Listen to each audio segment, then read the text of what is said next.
Honorable Kerry Simmons, fellow candidates, comrades, Cowans, ladies and gentlemen. It is indeed a pleasure to be with you this evening at this our branch meeting. Of course, I was beaming with enthusiasm because I thought the presentation that we did this week would be one that would have left you in awe. Last Sunday, in the Sunday Sun, I brought to your attention the suffering of people in St. Philip North who have been neglected by this so-called blowy boy of the Democratic Labour Party. Now I believe that the best way to determine performance is by looking at productivity. And I can assure you that when I went on a tour of St. Philip North, I was shocked, completely shocked to see the suffering that is taking place in this constituency. Michael Ashley would walk around and boast that he's the best minister in the present administration. But of course, we all know, in the land of the blind, the one-eyed man is king. And therefore, if he is the best, may God help Barbados. Because what we are seeing today clearly demonstrates that we have a bunch of people running a government that have no understanding whatsoever on how to manage an economy. They will use the global recession as their major excuse. But let me tell you, ladies and gentlemen, everything they did went against the grain of fiscal prudence. Every single thing.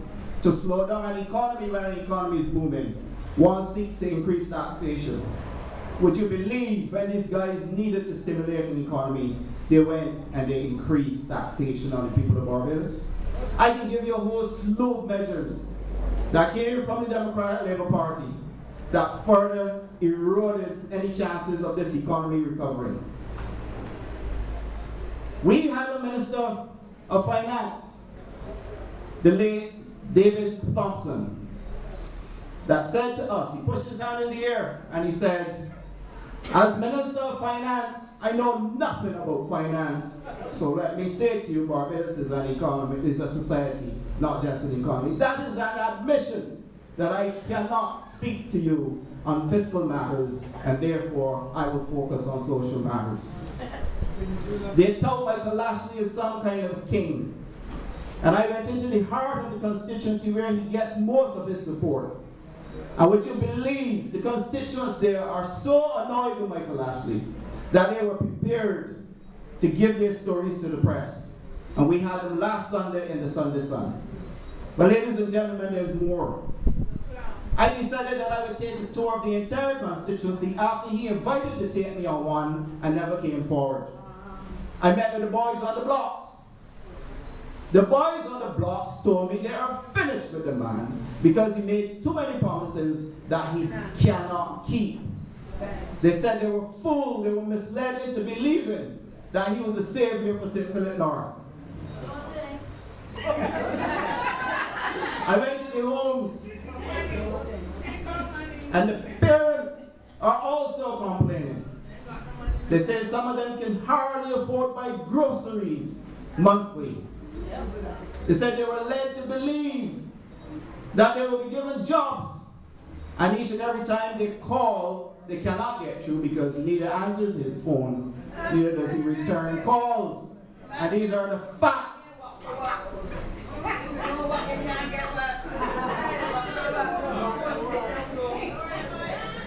Our representative claims to be a superior housing minister. Ladies and gentlemen, I will close my eyes and do a better job. And I tell you this for the simple fact.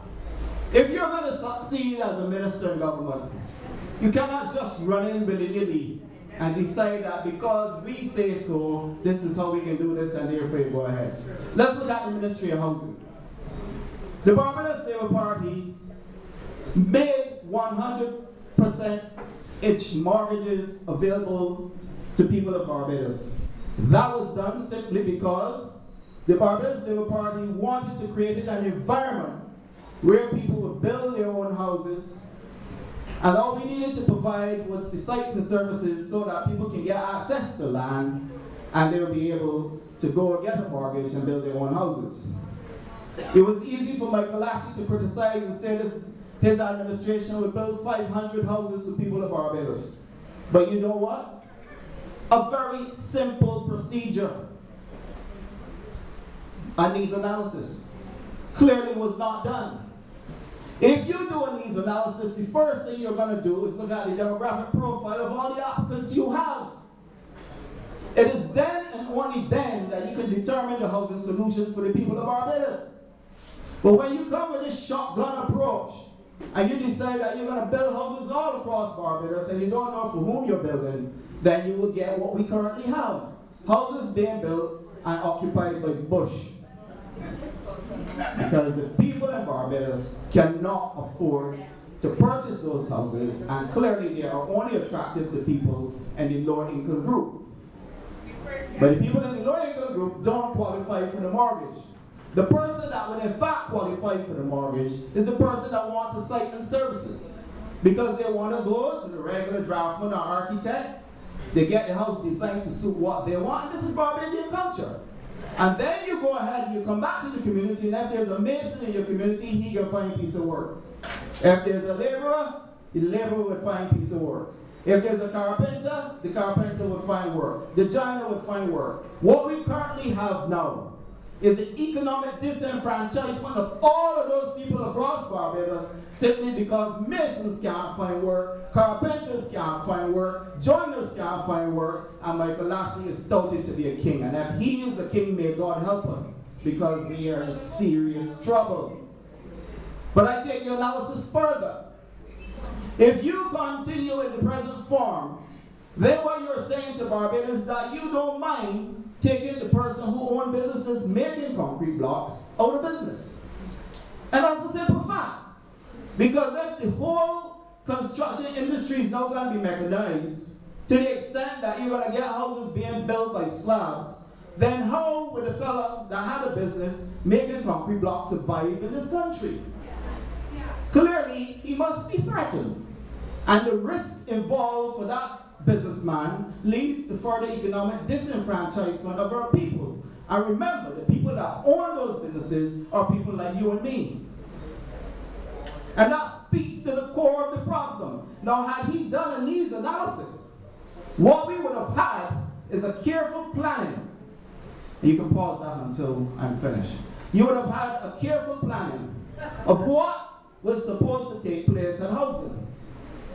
And no minister can come to me or can come to the people in Barbados and say he was successful, when in actual fact, the whole thing is now an abysmal failure.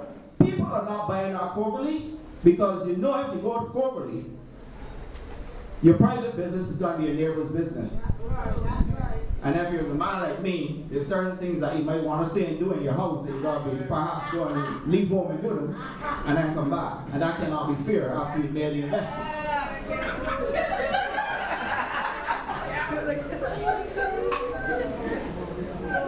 I see Michael Ashley, and when I reflect on the suffering in St. Philip North, I am reminded of February 17, 2009 in a small town called Malls in Connecticut. There was a 55-year-old lady. She kept a pet. She raised the pet in her home. She gave it the best of meals. She gave the pet wine. She treated the pet to the extent that the pet was also making movies and television commercials. You see Michael Ashley making movies when he appears. If I have my program on Sundays, you're going to see him on Monday on television. The man's like a movie star. The people of Barbados, and in particular St. Philip North, place Michael Ashley where he is. But just like the pet that the lady had, that pet turned on the lady and bit her hands off. Michael Ashley has turned on the people of St. Philip North by completely ignoring all their sufferings and going on beating his chest and pretending that he's a superboy. The pet that I speak of, his name is Travis. And now don't get me wrong. I never said Michael Ashley look like Travis. I said he reminds me of Travis. You know, kids say our song, they said that I said. Yeah. So make sure when they quote me correctly, I never said Michael Ashley looks like Travis. I said he reminds me of Travis. Travis turned on his owner. And I'm sure if you all can cast your minds back to February 17, 2009, what a horror story that was. And the stories in St. Philip North are similar. This man completely ignored the sufferings of the people in St. Philip North just for his own public posturing. And I believe the time has come, given all the support that I've been getting as I went around knocking on doors, and I've been told I should knock on doors, and I've been knocking on doors. And the response that I've been getting is awesome.